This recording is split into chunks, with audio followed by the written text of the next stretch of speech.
저는 오늘 우리가 같이 묵상할 누가복음 17장 11절부터 19절 이 본문에서 기적이 일어나는 곳 세 가지 또는 기적이 일어나는 상황 세 가지를 같이 묵상하려고 합니다. 먼저 첫 번째로요, 원리가 이렇습니다. 낯선 곳으로 건너갈 때 기적이 일어납니다. 다시 한번 말씀드릴까요? 낯선 곳으로 건너갈 때 기적이 일어납니다. 오늘 성경 말씀 11절에 보면 예수님께서 예루살렘으로 가시고 계셨는데 북쪽 갈릴리 지방에서 가운데 사마리아 지방을 거쳐서 예루살렘에 있는 남쪽 유대 지방으로 쭉 가고 계셨습니다. 그런데 예수님은 갈릴리에서 사마리아 지방을 들어서셔서 계속 사마리아를 거쳐서 가십니다. 당시 유대인들은 안 그랬어요. 이 가운데 사는 사마리아 사람들하고 상종을 하지 않았기 때문에 북쪽 갈릴리 지방하고 남쪽 유대 지방을 왔다 갔다 할 때는 동쪽으로 해서 요단강을 건너서 이렇게 돌아다녔습니다. 말하자면 그 당시 유대인들은 사마리아 사람들하고 경계선을 치고 장벽을 높이 쌓고 상종을 하지 않았던 거지요. 그 경계 또는 그 장벽을 넘어서 주님은 그 건너편으로 가셨습니다. 예수 그리스도는 오늘날 우리에게 어떤 분이십니까? 2000년 전에 예수님은 늘 경계를 넘어가셨고 그 당시 사람들이 생각하기를 저것은 낯선 곳이야. 저기는 내가 알지 못하는 곳이야. 저쪽에 사는 사람들은 우리와는 다른 인종이야. 또는 우리가 친숙할 수 없는 대상이야. 이렇게 생각하던 곳으로 예수님은 언제나 가셨습니다. 사람이 사는 세상 가운데 왜 끊임없이 미움과 증오, 갈등과 전쟁, 그리고 사람이 사람을 죽이는 폭력과 테러가 끊이지 않을까요? 그는 사람들 사이에 쳐놓은 여러 가지 경계선 또는 장벽 또는 이런저런 수많은 이 금들 때문에 그런 거죠. 예수 그리스도는 당신이 사셨던 그 당시도 그러하셨고요. 오늘날 예수 그리스도는 우리에게 어떤 분이신가? 여러분, 낯선 곳으로 건너가게 하시는 분이 바로 예수 그리스도십니다. 사랑하신 여러분, 한번 생각해 보세요. 사람이 사는 세상에서 무엇을 이룬 사람들은 편안하게 안전하게 자기 울타리 안에 안주했던 사람은 결코 아닙니다. 백남준 씨라는 세계적인 비디오 아티스트, 그 사람도 그렇고요.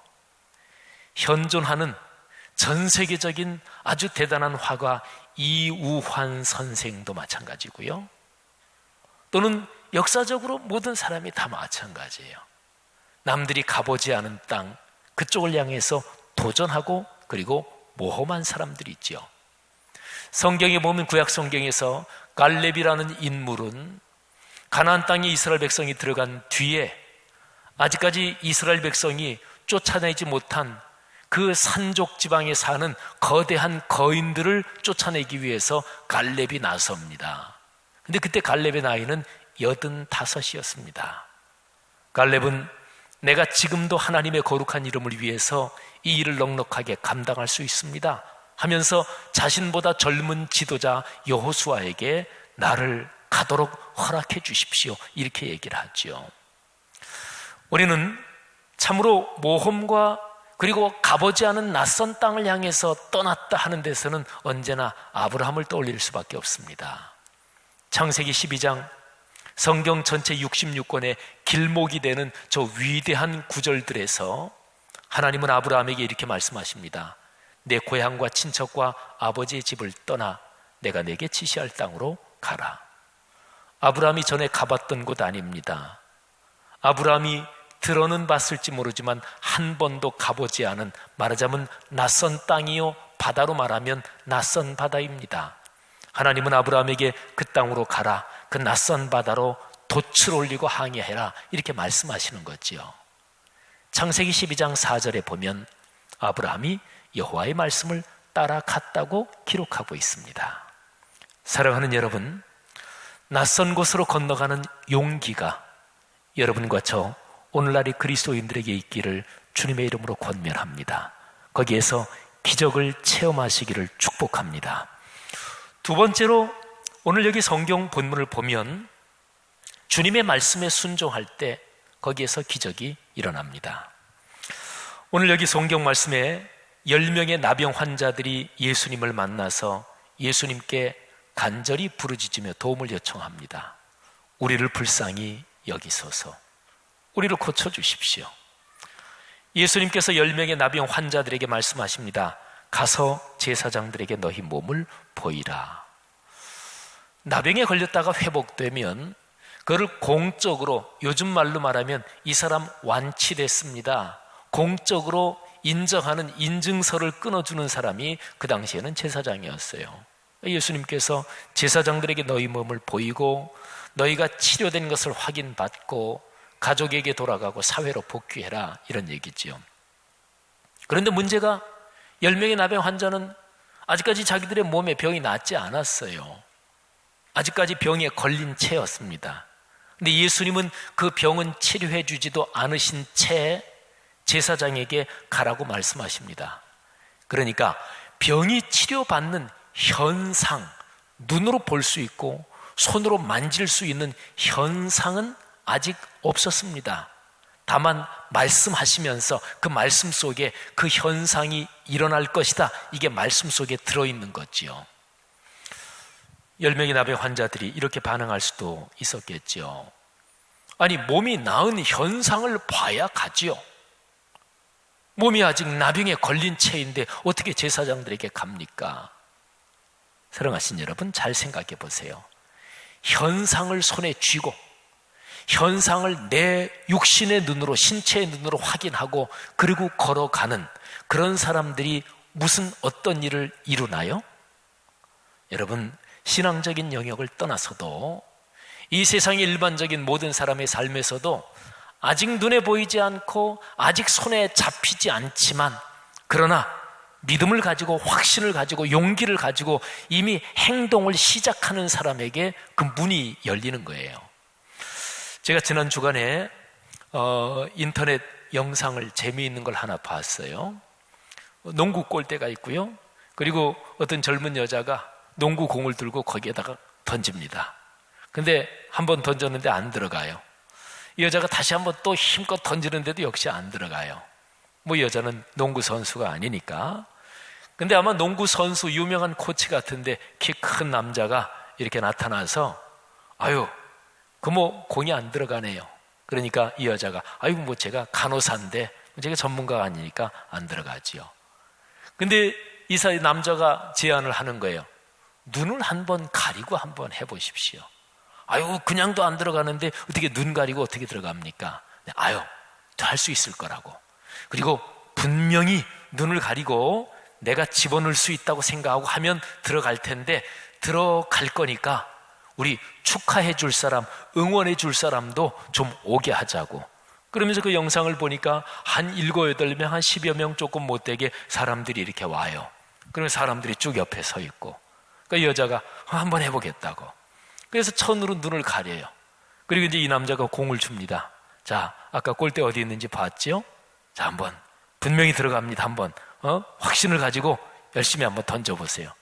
그리고 휙 던집니다. 근데 주변 사람들이 막 박수를 치는 거예요. 들어간 거예요. 이 여자는 계속 눈 가린 채인데 자기도 막 좋아합니다. 이 남자가 공을 또 하나 줍니다. 대단하다고. 또 한번 던져보라고. 이 여자가 신이 나서 슉 하고 던지는 장면이 나오는데 또 옆에 있는 사람들이 막 박수치는 장면이 나와요. 와, 들어갔다고, 축하한다고. 근데 사실은 그 2번에 던지는 장면에서 여자가 던지는 장면은 영상이 나오는데 골이 들어가는 그 영상은 안 나오고 그 씬은 나오지 않고요, 옆에 있는 사람들이 박수치는 씬만 나와요. 사실은 안 들어간 거예요. 근데 막 들어간 것처럼 막 박수를 친 거죠. 근데 이 눈 가린 여자만 몰라요. 근데 그 밑에 이제 자막이 그렇게 나와요. 이 여자가 사실은 안 들어갔는데 주변 사람들이 연출을 한 거지요. 그러면서 이 여자가 이제는 이거를 풀고 다시 던져볼 텐데 이 안 들어갔는데 들어갔다고 이 여자를 믿게 한 게 효과가 있을까? 그래서 이 남자가 자 이제 풀고 한번 이제 눈으로 바라보면서 한번 던져보라고. 눈 가리고도 들어갔는데 눈 이제 풀고 하면 충분히 늘 수 있을 거라고. 사실은 안 들어갔던 거잖아요. 근데 이 여자는 그렇게 믿은 거죠. 내가 눈을 가리고도 2개나 던져서 집어넣었다. 그게 효과가 있을까요? 팩트가 아닌 거를 믿었는데도 그게 이 여자의 신체 활동 또는 신체 감각, 골이 저기 있으니까 이만큼 힘으로 던지면 들어간다, 이런 신체 감각의 활동 또는 정신적인 이 모든 것이 어우러져서 효과를 미칠까요? 여자가 던집니다 이제. 근데 하나를 던지는데 안 들어가요. 이번에는 공이 골대 가는 것까지 다 보여줘요. 2번째 또 던졌는데 안 들어갑니다. 근데 이 사람이 공을 또 주면서 될 거라고 한번 해보라고. 이 여자가 3번째 던지는데 위에 들어가는 거예요. 그런데 그렇게 해서 10개를 던졌대요. 그런데 그 중에서 5개가 들어갔대요. 그 영상이 10개 다 보여주진 않는데 거기에 자막으로 10개를 던졌는데 5개가 들어갔대요. 여러분 생각해 보십시오. 사실이 아닌데도 사실이라고 믿으면, 두뇌가 그렇게 믿으면 사람의 신체 또는 사람의 공간 감각, 지각 능력 모든 게 그렇게 작동해요. 여러분 그런 얘기 있잖아요. 칭찬은 고래도 춤추게 한다 그러고, 사람이 긍정적인 마인드를 가지고 사람이 행복한 마음을 가지고 소망과 사랑과 평화 이런 좋은 감정을 가지면 사람 몸속에서 면역력이 강화된다고 그러잖아요. 자, 그러면 보세요. 66권 성경 말씀이 이게 그냥 괜히 써놓은 말씀인가요? 그 여자는 팩트가 아닌 거를 팩트로 믿고 있었는데 그것 때문에 온몸의 신체 조건이나 공간 지각 감각 능력이 아주 멋지게 작동해서 10개 중에 5개나 집어넣었어요. 하나님 말씀은 진리잖아요. 66권 성경에 기록된 하나님 말씀을 진지하게 마음을 열고 믿고, 그리고 하나님 말씀이 내게 주는 감동대로 내가 이미 움직여서 행동을 시작한다면 그 일이 일어나지 않을까요? 일어나죠. 그걸 가리켜서 말씀의 성취라 그래요. 그걸 가리켜서 기적이라고 그래요. 여러분, 어디에서 기적이 일어나나요? 하나님이 내게 주신 말씀을 믿음으로 받아들이고 그리고 이미 행동으로 옮기기 시작하면 거기에서 기적이 일어납니다. 여러분의 삶에 그런 놀라운 복이 넉넉하기를 주의 이름으로 축복합니다. 자, 3번째로 기적이 일어나는 장소, 참 중요한 것이 있습니다. 10명이 가다가 길을 걸어가는 중에 자신들의 신체가 나병에서 치유됐다는 느낌도 오고, 이렇게 보니까 진짜로 기적적으로 치유됐어요. 인과관계의 사슬로 얽힌 이 폐쇄된 세계에 창조주 하나님이 수직으로 뚫고 하나님의 능력이 개입하신 거지요. 근데 그 중에 한 사람이 큰 소리로 하나님께 영광을 돌리고, 그리고 아마도 뛰어왔겠지요. 그 정도 상황인데 천천히 걸어오지 않았을 거예요. 뛰어서 예수님한테 다시 와가지고 예수님의 발 아래 엎드려서 감사했습니다. 말하자면 영광과 감사를 주님 앞에 돌렸습니다. 그때 예수님께서 그렇게 말씀하시죠. 그 돌아오는 한 사람한테 일어나 가라. 내 믿음이 너를 구원하였다. 여러분, 오늘 이 성경 본문에서 예수님께서 가라 이렇게 2번을 말씀하십니다.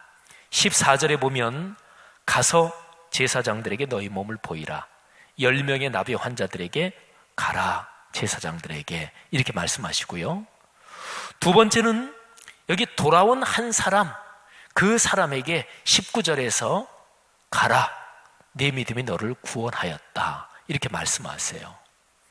첫 번째 가라고 말씀하신 이 말씀, 이 14절 말씀에서 예수님은 그들의 신체적인 회복, 그리고 나병이 신체적으로 회복돼서 그들이 사회적으로 복귀하고 인간관계가 회복되는 것, 그것까지 포함해서 그거를 이미 약속해 주신 거예요. 가라 하는 말 속에는 그게 들어있는 거예요. 그러니까 질병의 회복, 사회적 관계의 회복, 이 2가지가 가라, 이 말씀 속에 들어있는 거예요.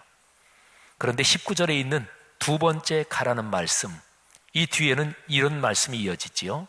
내 믿음이 너를 구원하였다.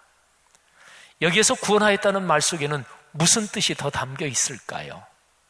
9명도 신체적인 질병으로 치유됐어요. 가족관계 또는 사회적 인간관계도 회복됐겠죠. 그런데 여기 돌아온 한 사람, 영광과 감사를 주님께 돌린 이 사람에게는 그 두 가지 말고 더 큰 축복이 주어졌습니다. 내 믿음이 너를 구원하였다. 여기 구원이란 말은 그 사람의 전 존재가 하나님 앞에서 구원받고 영적으로 회복되는 축복까지 포함이 되어 있는 거예요. 자, 이거를 묵상하게 만드는 단어 하나를 잠깐 보겠습니다. 19절에 주님께서 그 영광과 감사를 돌리는 사람한테 이렇게 얘기합니다. 일어나 가라. 근데 여기에 바로 이 단어, 일어나, 이 단어가 헬라어로 발음하면 아니스타마이, 헬라어 원형으로 제가 발음했는데요. 아니스타마이, 일어나다, 이런 뜻이에요. 근데 이 단어가 말이죠, 성경 다른 곳, 우리가 지금 누가복음을 묵상하고 있으니까 누가복음의 다른 장에서는 어떻게 쓰이나 한번 보세요. 18장, 우리가 지금 17장인데 한 장 뒤에요. 누가복음 18장에 보면 예수님께서 12제자를 데리시고 예루살렘으로 쭉 올라갑니다. 그러면서 예수님이 당신의 십자가 사건을 예고하십니다. 내가 이방인들에 넘겨져 희롱을 당한다. 또 그러다가 채찍질하고 내가 죽임을 당할 것이다. 그러면서 주님께서 이런 말씀을 하세요. 33절인데요. 그들은 채찍질하고 그를 죽일 것이나 그는, 예수님 당신 자신을 말하죠, 3일 만에 살아나리라. 그런데 여기 살아난다, 이 헬라어 원어가 정확하게 똑같게 아니스타마이, 그 단어예요. 그러니까요, 여기 돌아온 한 사람한테 주님께서 일어나라, 이 얘기는 부활이라는 얘기를, 이거를 담고 있는 거예요. 내게 부활의 축복을 준다, 그런 거예요. 누가복음 24장 맨 마지막 장이죠. 그때 예수님의 무덤을 찾아갔던 사람들이 있는데, 근데 천사가 그 사람들에게 이렇게 얘기합니다. 7절인데요. 주님이 하신 말씀을 한번 떠올려 봐라. 왜 부활하신 분을 시신을 찾느냐, 이제 그런 얘기를 하면서 인자가 죄인의 손에 넘겨져 십자가에 못 박히고 제3일에 다시 살아나야 하리라 하셨느니라. 여기 살아나야 하리라, 부활해야 하리라, 이게 아니스타마이. 46절에 보면 예수님께서 예루살렘에 모여있는 제자들에게 나타나십니다. 그리고 엠마오로 내려가던 두 제자가 내려가다가 부활하신 주님을 만나고 다시 돌아와서 그 제자들하고 같이 있는 그 장소예요. 그런데 성경에 이렇게 기록되어 있습니다. 거기에서 예수님이 나타나셔서 그 사람들에게 이렇게 말씀하십니다. 이같이 그리스도가 고난을 받고 제3일에 죽은 자 가운데서 살아날 것과, 47절로 넘어가면 또 그의 이름으로 죄사함을 받게 하는 회개가 예루살렘에서 시작하여 모든 족속에게 전파될 것이 기록되었다. 구약 성경에 메시아가 오셔서 십자가에 달려 돌아가시고 3일 만에 죽은 자들 가운데서 살아날 것, 아니스타마이, 이게 구약 성경에 이미 예언되어 있고 약속되어 있다, 그런 거예요. 여러분, 누가복음의 문맥을 따라 읽으면 여기 돌아온 한 사람, 주님께 영광과 감사를 돌린 이 사람에게 주님은 이런 말씀을 하시는 거예요.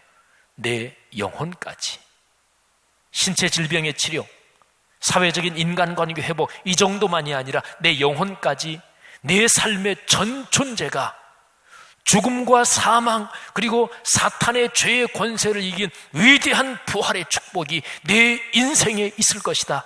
일어나라, 이런 뜻입니다. 사랑하신 여러분, 기적이 일어나는 세 번째 장소가 어딘가요? 그건 바로 영광과 감사를 주님께 돌릴 때, 그때 기적이 일어나는 거예요. 예수님을 깊이 있게 만날 때 거기서 기적이 일어나는 거예요. 제가 세 가지를 말씀드렸습니다. 첫째는 낯선 곳으로 건너갈 때 기적이 일어납니다. 거꾸로 뒤집으면 기적이 왜 일어나지 않는지를 여기에서 알 수 있어요. 내 고집을 계속 가지고 있을 때, 고정관념에 사로잡혀 있을 때, 편안하고 안락한 내 담을 쌓고 있을 때, 거기에는 기적이 일어나지 않습니다. 혹시나 초등학교 교과서에서 그런 얘기 읽은 기억이 있나요? 제가 초등학교 때, 그때는 국민학교라고 했는데, 그때 바른생활 교과서인지 국어 교과서인지 그 얘기를 읽은 기억이 나요. 키다리 아저씨, 그 사람의 집에 아이들이 들어오지 못하게 했습니다. 그 사람의 집 담장 안에는 봄이 오지 않았습니다. 밖은 봄이고 새가 울고 꽃이 피는데 그 사람의 집은 늘 겨울이었습니다. 말하자면 외부 사람을 차단한 데서는, 그리고 내 고집과 고정관념 거기에 사로잡힌 데서는 결코 봄이 오지 않고 새로운 게 생기지 않는 거지요.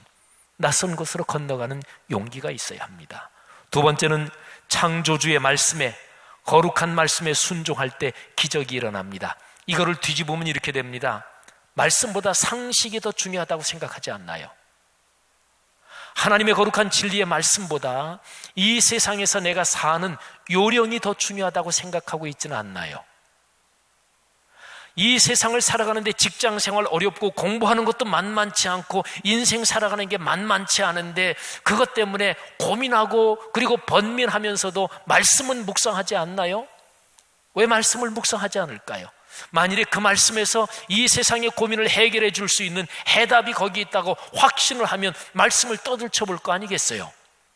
근데 말씀을 펼치지 않고 묵상하지 않는다는 얘기는 나 힘들어 죽겠는데 그 해답이 진짜로 말씀 속에 있다, 이런 실제적인 확신이 아직 없는 거지요. 그냥 내가 회사에서 어떻게 하면 잘 생존할 수 있을까? 내가 공부하는 데서, 인생 살아가는 데서 어떻게 하면 내가 좀 더 나은 삶을 살 수 있을까? 이거를 찾는데 다른 데서만 찾는 거지요. 여러분, 상식과 인생 경험의 요령 또는 이런저런 여러 가지 체험들이 중요하긴 합니다만 하나님의 말씀이 더 높은 권위임을 인정할 수 있는 지혜가 있기를 바랍니다. 말씀에 순종할 때 기적이 일어납니다. 세 번째는 영광과 감사를 하나님께 돌릴 때 기적이 일어납니다. 말하자면 감사하는 곳에서 기적이 일어나는 거예요. 그런 말 들어봤잖아요. 칭찬은 고래도 춤추게 한다고요. 어떤 사람을 인정해주면, 사람이 인정받으면 사람이 탁월하게 됩니다. 능력이 최고로 발휘돼요. 아까 제가 어떤 여자가 농구 골대에 집어넣는 얘기 했잖아요. 칭찬은 고래도 춤추게 하고 사람이 인정받으면 신명이 나서 탁월하게 돼요. 그런데요, 하나님은 언제 움직이시는 줄 아십니까? 감사가 하나님을 움직이게 합니다. 그러니까 거꾸로 한번 바꿔볼까요? 불평, 불만, 분노, 원망, 이런 게 차 있을 때 기적이 일어날까요? 남에 대한 시기와 질투와 독한 마음이 있을 때 그때 기적이 일어날까요? 만일에 불평, 불만, 시기, 분노가 있는데도 기적이 일어난다면 그것은 하나님으로부터 온 기적이 아닙니다. 괴테의 파우스트에서 나오는 것처럼 악한 영에게서 온 기적일 것입니다. 여러분, 하나님이 일으켜주시는 기적은 감사할 때 일어납니다. 감사는 하나님을 감동시켜요. 하나님이 움직이게 하십니다. 사랑하는 여러분, 우리의 삶 속에 하나님이 개입하시는 기적이 강물처럼 흐르기를 축복합니다.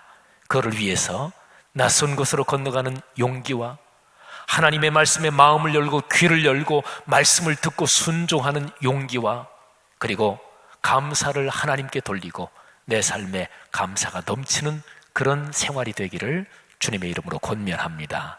추수감사주일 있잖아요. 올해가 이제 한 달 반 남았잖아요. 올해 한 달 반을 감사로 마무리합시다.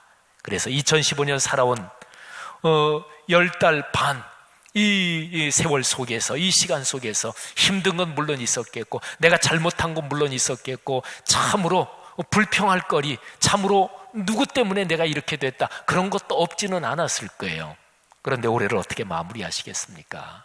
불평, 불만 있는 그 채로 그냥 그대로, 또는 독한 마음과 분노에 가득 찬 채로 올해 마무리 그렇게 시간 지내면서 내년으로 그런 무거운 짐을 지고 건너갈 겁니까? 여러분, 한 달 반 남은 올해 하나님께 감사할 조건을 찾으시고 나를 위해서 십자가에 달려 돌아가신 주 예수 그리스도의 구원의 은혜 감사하면서 내 삶을 다시 한번 멋지게 정리하고 그리고 기적을 바라고 하나님의 도우심을 바라며 체험하는 우리 그리스도인이 되십시다. 기도하겠습니다.